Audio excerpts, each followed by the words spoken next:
lovers, welcome to my channel. If you're new here, please subscribe and become part of the positive family. We're all about positivity.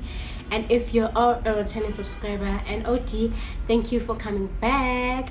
Please do like the video, give it a big, huge, massive thumbs up if you did enjoy it, and please comment down below. I really enjoy connecting with y'all and letting just knowing what y'all are thinking about my videos, or what would you like to see on my channel, and so on and so forth. And do follow me on my Instagram. I'll link it down below. I'll also put it on the screen. In today's video, I'm gonna be talking about forgiveness.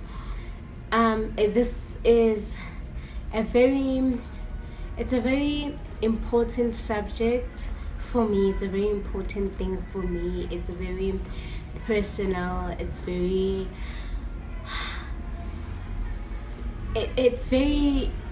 close to my heart, right? So today I wanna talk about forgiveness and how I forgave someone who I really hated for a long time. I was mad at for a long time, but I decided to forgive them. So let's get straight into the video. And by the way, do not be surprised why I'm all cozied up and warm. It's cold in Johannesburg, so we gotta be cozied up and warm. And yeah, so I want to talk about forgiveness. I forgave him. Let me start by saying I forgave him. I forgave him not because he apologized, not because he was sorry, or not because he shown remorse, or he said I'm sorry, and not because he deserved it, to be honest, but I forgave him for me. I forgave him for my peace. I forgave him because I wanted to let go. It was all too much for me. It was all too much for me. It was weighing on me. It was affecting me in more ways than one. I decided to forgive him. Most of y'all, or maybe all of y'all, don't know, but people who are close to me know that I was in an abusive relationship. I know when I'm saying I was in an abusive relationship, you're expecting that I was with a man who was abusive, or a partner who was abusive. But no, I was in an abusive relationship because my mom was in an abusive relationship. So I was in an abusive relationship because my mom was in one. So you're not only in an abusive relationship when you are the person who's with the person, like when you are the primary,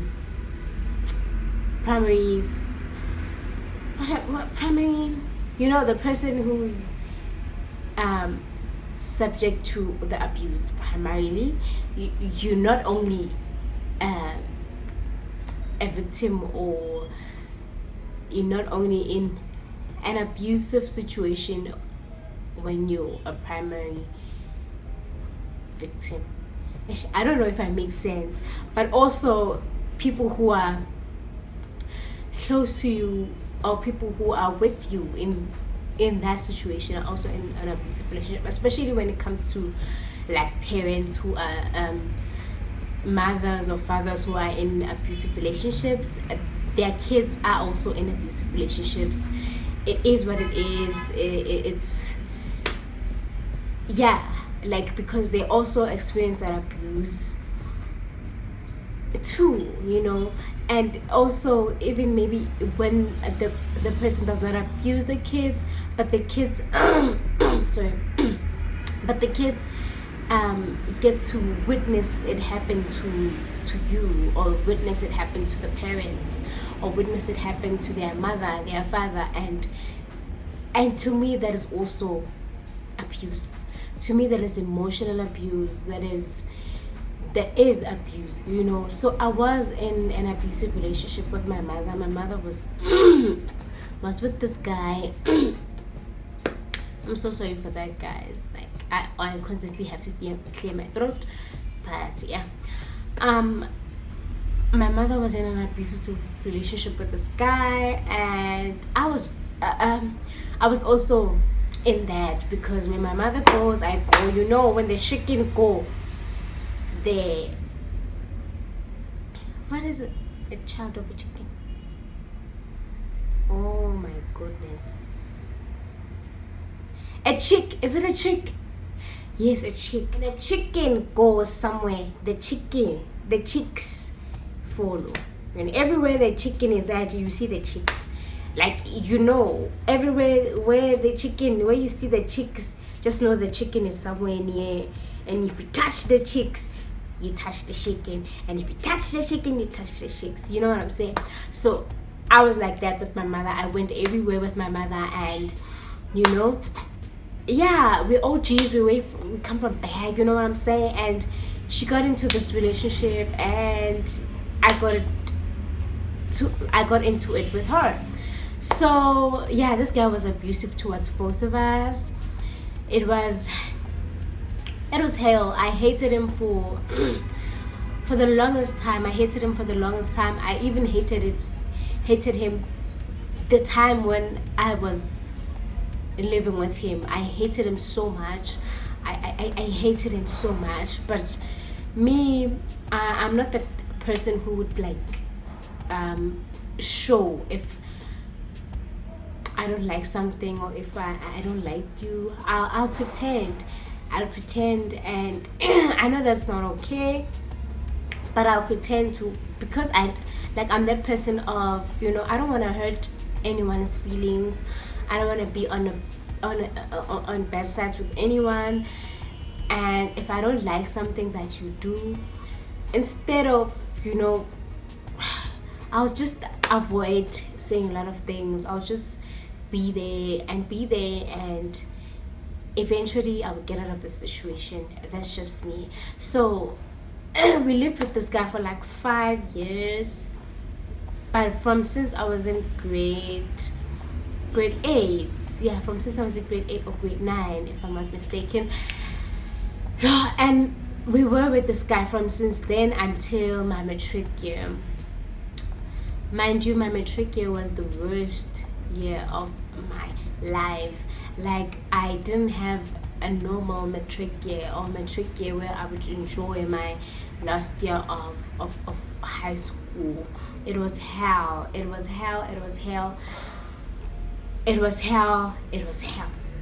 know, when hell, the fire is burning. It was the fire, and we had nowhere to go.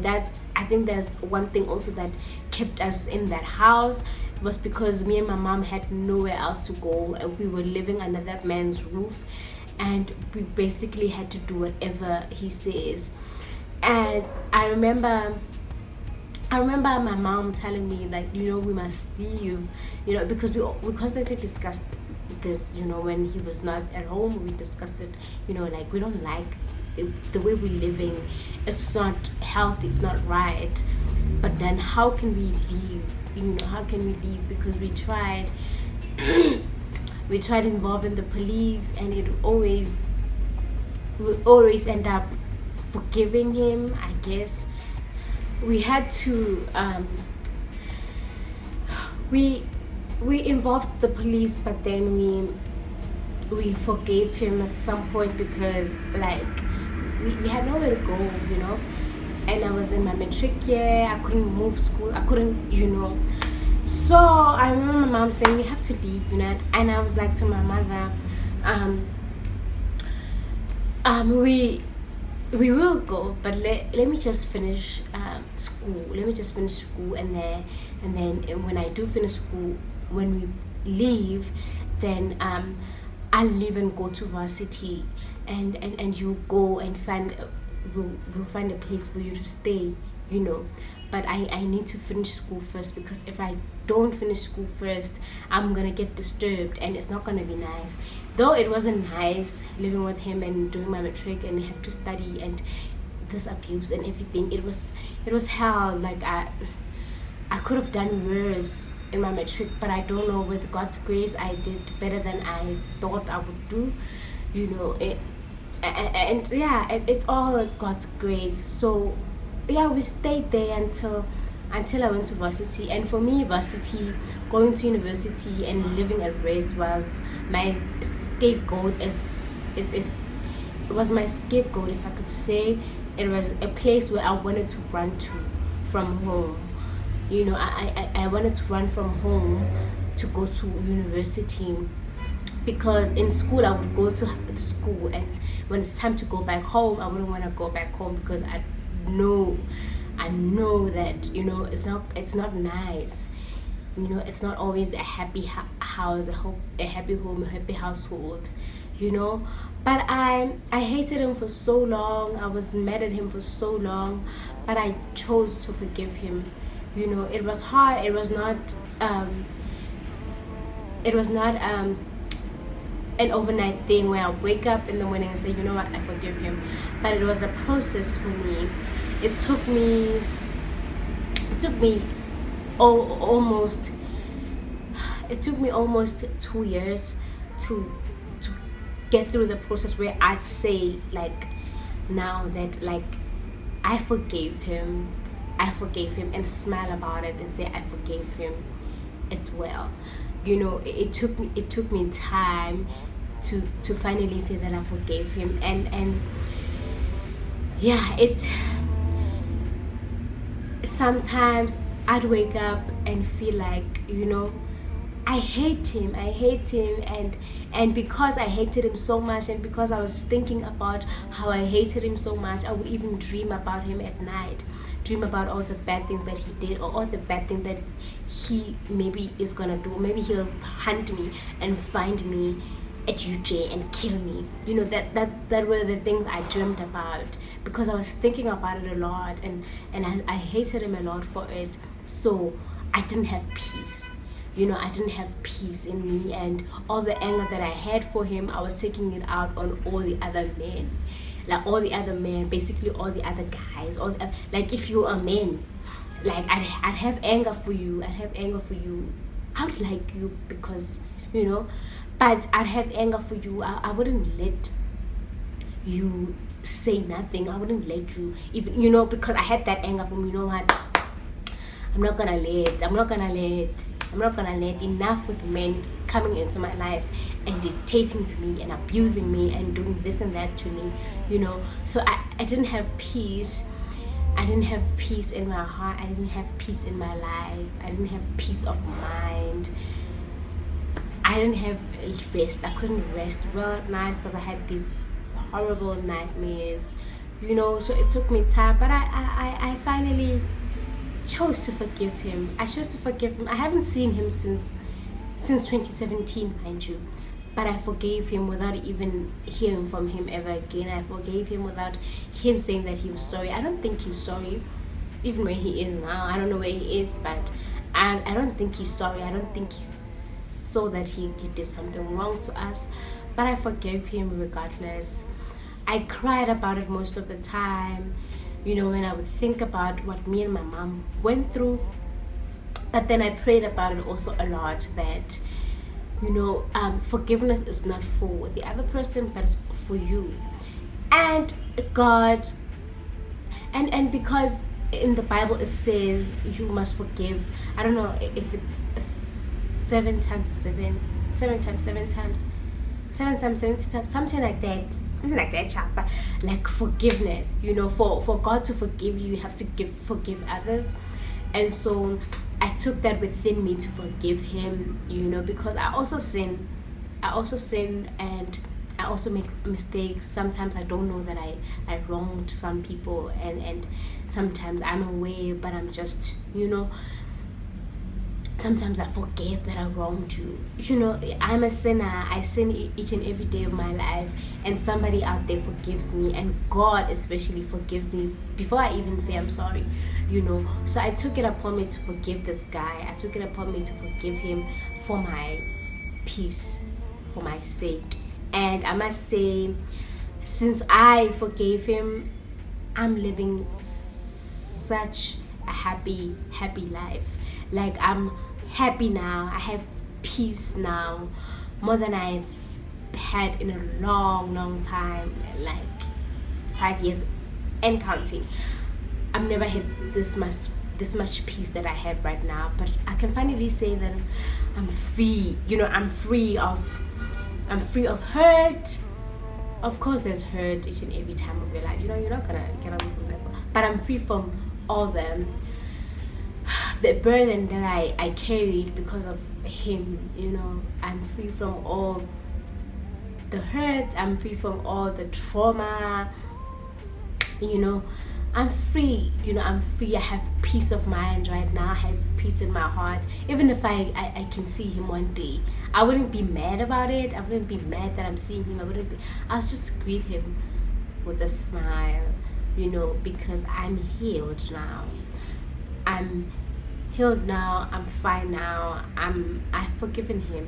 And I think that is the most important thing about forgiveness, is that you find peace, you yourself, and not the other person. Because if you do not forgive the other person, when you see them, every time you see them, your heart will be like, gum, gum, gum, gum, there he comes, gum, gum, there she comes, oh my gosh, I must take another turn now. I must go the other direction because I'm seeing her, I'm seeing him. You're not gonna have peace. You constantly have that thing of having to hide from them, or not wanting to think about them, or when you think about them you become angry. There's no peace. There's no peace. And I've decided that I'm not gonna live this life. I want peace, and I chose peace. I chose peace. I chose peace. It's not easy, but I chose peace. I chose to forgive him, and I chose peace. I chose me. At the end of the day, I chose to have peace of mind. I chose to have peace in my heart, and the only way I could get that was to forgive him. So I just wanted to tell you that what you should learn from all of this is that you should forgive. Like, you must learn to forgive. As much as it is hard, I know it is hard, but you must forgive. Learn to forgive. It's not for them, it's for you. It's for you to find that peace. It's for you to heal, and it's for you to not cringe or not be mad every time you think about that person, because you've healed from that. You've gone through that. You're way past that. You've healed now, and you can even greet them like nice. You don't have the problem because you have healed. So please find it in your heart to forgive that person. Find it in your heart to forgive that guy. Find it in your heart to forgive that girl who did you wrong, that friend who did you wrong. Just find it in your heart to forgive. If you feel like it's hard, go to the book, to the Word of God, and forgive, and learn to forgive, and pray about forgiveness. Ask God to give you strength to be able to forgive the other person. It's not going to be an easy process or an easy journey, but I promise you that once you've reached it, you'll be so happy that you took this journey. You'll be so happy that you chose to forgive. At the end of the day, we should be happy. We should be healthy. Yes, that things that you can't avoid, but if you have a chance to choose happiness, choose it now. Choose it. And so that is all I had for today's video. I hope that we forgive. I hope that you find it in your heart to forgive the other person, and I'm just sending you love and light. And until next time, I'll see you in my next one. Bye.